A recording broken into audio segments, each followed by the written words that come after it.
Saurabh office में देर रात तक काम करने के बाद थका हारा घर पहुंचा। दरवाजा खोलते ही उसने देखा कि उसका 7 साल का बेटा सोने के बजाय उसका इंतजार कर रहा है।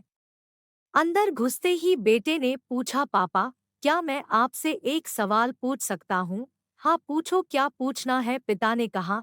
बेटा बोला, पापा आप 1 घंटे में कितना कमा लेते हैं? इससे तुम्हारा क्या लेना देना, तुम ऐसे बेकार के सवाल क्यों कर रहे हो? पिता ने झुंझलाते हुए उत्तर दिया, मैं बस यूं ही जानना चाहता हूँ, प्लीज बताइए कि आप 1 घंटे में कितना कमाते हैं? बेटा पूछा। पिता ने गुस्से से उसकी तरफ देखते हुए कहा, 100 रुपए। बेटे ने मासूमियत से सर झुकाते हुए कहा, पापा क्या आप मुझे 50 रुपए उधार दे सकते हैं?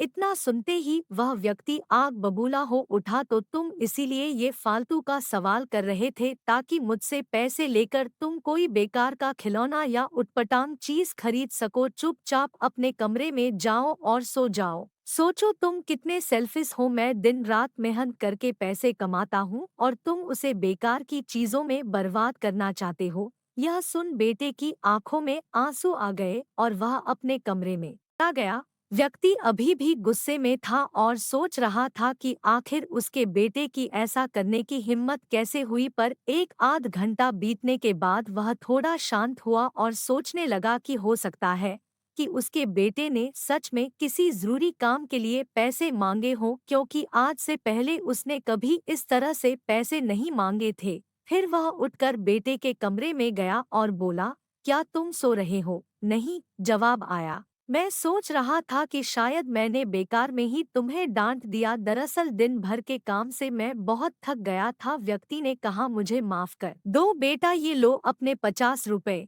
ऐसा कहते हुए उसने अपने बेटे के हाथ में 50 की नोट रख दी। थैंक यू पापा, बेटा खुशी से पैसे लेते हुए कहा और फिर वह तेजी से उठकर अपनी अलमारी की तरफ गया। वहां से उसने ढेर सारे सिक्के निकाले और धीरे धीरे उन्हें गिनने लगा। यह देख व्यक्ति फिर से क्रोधित होने लगा, जब तुम्हारे पास पहले से ही पैसे थे तो तुमने मुझसे और पैसे क्यों मांगे? क्योंकि मेरे पास पैसे कम थे पर अब पूरे हैं, बेटे ने कहा। पापा अब मेरे पास 100 रुपए हैं। क्या मैं आपका 1 घंटा खरीद सकता हूँ? प्लीज आप ये पैसे ले लीजिए और कल घर जल्दी आ जाइए। मैं आपके साथ बैठकर खाना खाना चाहता हूँ। दोस्तों, इस तेज रफ्तार जीवन में हम कई बार खुद को इतना व्यस्त कर लेते हैं कि उन लोगों के लिए ही समय नहीं निकाल पाते जो हमारे जीवन में सबसे ज्यादा मायने रखते हैं। इसलिए हमें ध्यान रखना होगा कि इस आपाधापी में भी हम अपने माँ बाप, जीवन साथी, बच्चों और मित्रों के लिए समय निकालें, वरना एक दिन हमें भी एहसास होगा कि हमने छोटी मोटी चीजें पाने के लिए कुछ बहुत बड़ा खो दिया। तो दोस्तों, कहानी कैसी लगी? आप अपने विचार शेयर करिए, वीडियो लाइक कीजिए, चैनल सब्सक्राइब कीजिए। धन्यवाद।